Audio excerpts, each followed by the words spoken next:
the imagination. New York City is a metropolitan hub for artwork of all sorts, including some of the most valued art in not only the United States, but also in the rest of the world.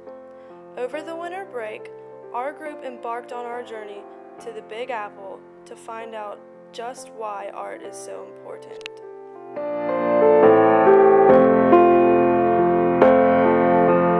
My name is Jen Bradford. I live in New York City. I am currently a freelance hairstylist and private hairstylist to celebrities. Diane Carroll. I'm the museum's Director of Communications. Art is a form of history that obviously can't be replicated or duplicated. It's just an important part of our culture, especially living here in New York City, and millions of people come here to view pieces of art, and whether it's art or music, they come here to see things that only New York City has to offer. The general concept is that art has the ability to improve lives. It can be pretty and soothing, or it can be dynamic and exciting. It can make you look at things through the eyes of the artist that created it. So you're taking a look at something through a different perspective.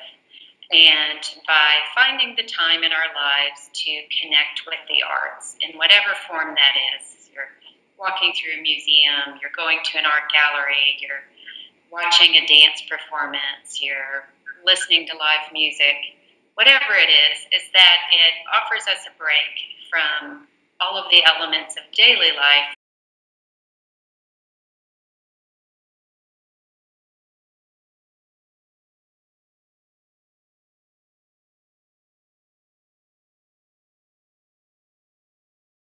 But it increased things like historical empathy and tolerance.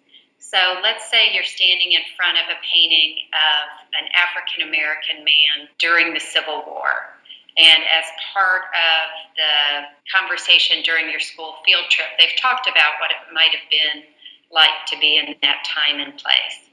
Well, after the field trip, students were better able to kind of put themselves in someone else's shoes. So it increased that. It increased their interest in being a cultural consumer. So they said, I really liked this experience. I'd like to have more experiences like this. It increased tolerance. So understanding different viewpoints, and that I may be more tolerant of you because now I kind of understand your way of thinking. And then the biggest one was that it actually increased critical thinking skills. And that was measured through essays, where students took a subject and broke it apart a couple different ways. And the students who had been on the field trip were able to demonstrate more critical thinking skills than the students that hadn't. So all of that presented some really clear examples of how art improved lives.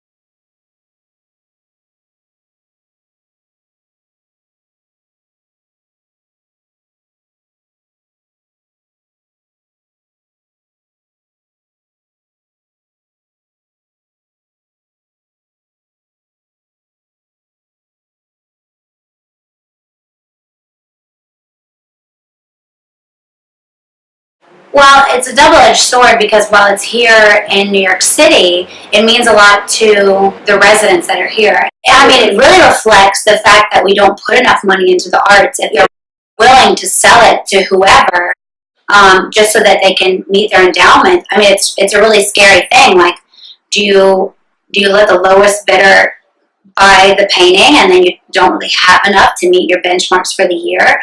Or do you let it go to someone who can pay the money, and that that money will help the public library system, really keep its legacy going?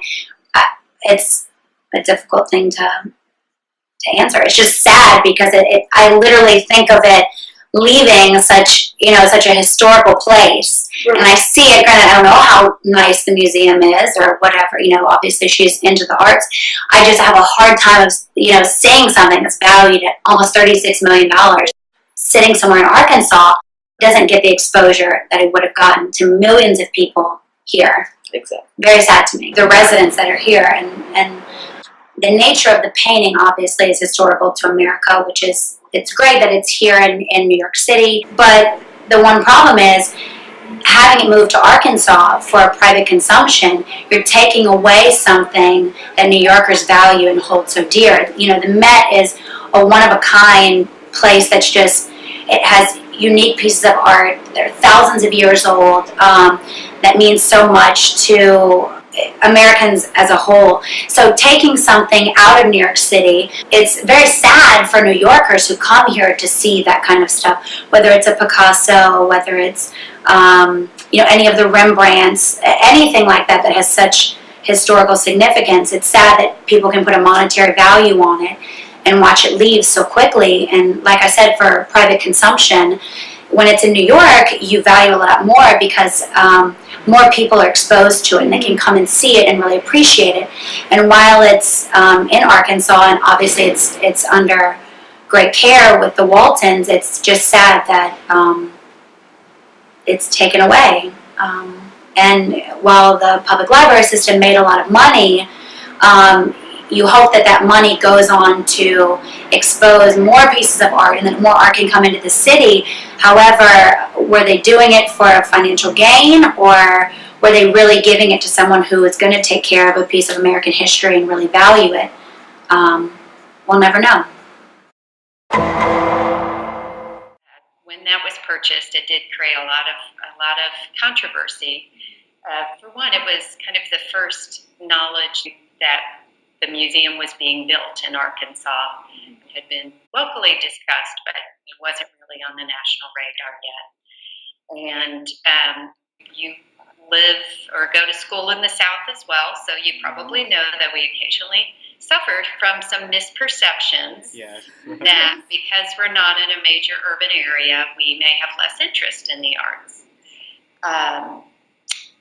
which is inaccurate. The fact that we may not have as dense of a population, but that doesn't mean that there are not cultural consumers in our areas as well. The biggest testament to that is the fact that we have had over 2 million visitors in the 4 years that we've been open.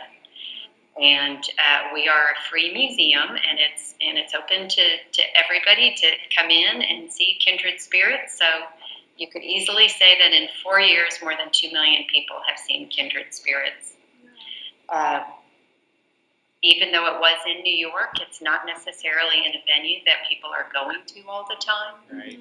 So you'd have to come up with numbers of how many people go through the New York Historical Society annually versus our visitorship. But we've been able to talk about the fact that it's not hidden away. It's not taken to Arkansas and in some private space. Right. It's in a very public collection. Right. The other thing that's an important part of that is that often artworks are in private collections, and there was certainly the opportunity that a private collector could have purchased that artwork, and it would be hanging in one person's home. So, right. That's an artwork that went to a very public collection. Art is an implicitly integral part of our lives.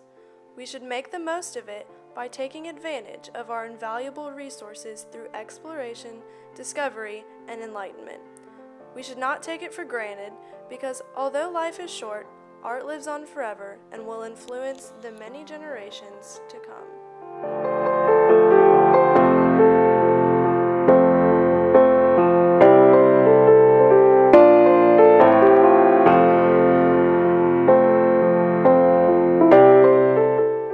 Remember, the earth without art is just